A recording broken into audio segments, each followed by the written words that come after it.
Welcome to NLink Academy.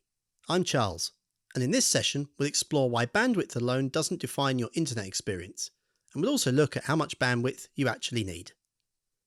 Internet providers usually market and label their broadband packages using megabits per second, numbers which are commonly known as bandwidth. The advertising often implies that the higher the bandwidth you choose, the better your online experience will be. However, this messaging conflates bandwidth with performance, when in reality bandwidth is just one of three vitally important factors. So let's take a look at each of these in a bit more detail before looking at some examples of real-life bandwidth usage.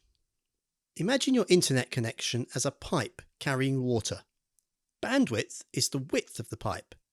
The wider it is, the more water, or data, can flow through it at once. So, whilst a 50 megabyte file takes around 6 seconds to transfer on a 67 megabit pipe, it takes just 1.3 seconds on a 300 megabit one. Greater bandwidth provides faster downloads and enables higher data rate services like 4K video streaming. Bandwidth, however, is only as good as the reliability of the pipe that carries the data. If a pipe has leaky joints, water still gets through, but some is lost, so less reaches the other end. That's like packet loss on a network, where some of your data gets dropped or damaged along the way. If a pipe narrows at some point, it creates a bottleneck. Water still flows, but not as much gets through. That's like congestion on a network, where busy links cause data transfer to slow down. That same 50 megabyte file downloaded from a distant server could now take much longer, even if your own connection is normally ultra fast.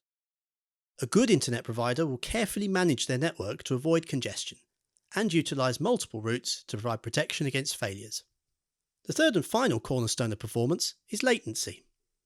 The majority of online activity involves making shorter, repeated connections rather than transferring big files.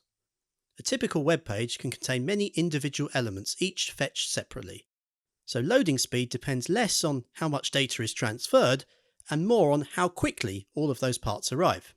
And while each request is fast, when there are so many of them, even seemingly negligible differences in transfer times can add up to a noticeable delay. One major factor is distance. At the bare minimum, every 2,000 kilometres travelled through optical fibre adds 10 milliseconds of delay. This delay is known as latency. And internet routes aren't always direct. Poor routing decisions by your ISP can send data on a longer, less efficient path, which means increased latency. Higher latency becomes noticeable whenever you expect an instant response from a click, or when you're on a real-time voice or video call. One of the biggest factors in routing efficiency is how well interconnected an ISP is. If it relies on just one or two upstream providers, it has very limited choice when directing traffic. Fewer options mean less control. It could lead to longer routes. Think of it like trying to travel the world using only one airline, with no option to switch mid-journey or choose a more direct route offered by another carrier. More interconnections mean faster, shorter routes, and the ability to reroute if there's congestion or an outage. Local peering helps too, like using a bus or train to get around the city instead of flying everywhere. It's faster, cheaper, and more direct. But building this kind of network takes considerable investment, and many smaller providers will just stick with a default route, assuming that it's good enough. So back to the original question. How much bandwidth do you really need? It's probably less than the advertising may have led you to believe. In most homes, aside from downloading the occasional large file, the biggest consumer of bandwidth is usually video streaming.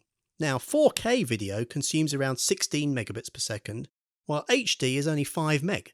Music streaming uses only a very small amount of bandwidth, less than 1 megabit. Web browsing fluctuates more depending on the type of site, but averages around 3 meg whilst the page is loading, unlike streaming, which is a continuous use of bandwidth all the time. It's important to note that full fibre broadband can be asymmetrical. It provides significantly more download capacity where the demand is highest. This is because most online activities use far more downstream than upstream bandwidth, but not all do. For example, 4K video call between two people uses around 7 megabits in both directions, an HD call around 2.5. Online gaming uses less data than you might expect, but alongside video calls, it's far more dependent on low latency to provide good performance and avoid lag. Although most online services are download heavy, live streamers and content creators, for example, can demand significant upstream bandwidth, as much as 20 megabits for a 30 frames per second 4K stream. We can add some of these numbers together to see a maximum use scenario for a typical family of 4, all using the internet at the exact same time. Let's assume one person is streaming video at 4K, another is watching YouTube in their bedroom, another is on a 4K video call with a work colleague, and someone else is gaming online. And now let's show that as a percentage of a basic 100 megabit per second full fibre broadband service. Even with all that concurrent usage, there's still plenty of capacity. And if we switch to a 900 meg service, it's barely scratching the surface. So why would anyone need this much bandwidth? In business environments, user numbers are typically much higher, especially when providing guest Wi-Fi. And that makes network demand greater and less predictable than in a home setting. Businesses often rely heavily on shared files and cloud services, as well as real-time tools like video calls and live streaming events or webinars. These depend not just on bandwidth, but on low latency and consistent performance. Even if total bandwidth isn't extreme, the demands for reliability, responsiveness and uptime are far greater for businesses, where downtime isn't just an annoyance, it's directly impacting productivity and revenue. That's why many businesses opt for a leased line, a dedicated fibre connection with guaranteed bandwidth and rapid fault repair. And for even greater resilience, some choose a diverse fibre pair, which helps them to avoid outages altogether. I hope this video has given you a clearer view of how bandwidth, latency and reliability all work together. If you found it helpful, please like and subscribe for more from NLink Academy. And if you're a business unsure of what you need, feel free to reach out to us at nlink.co.uk.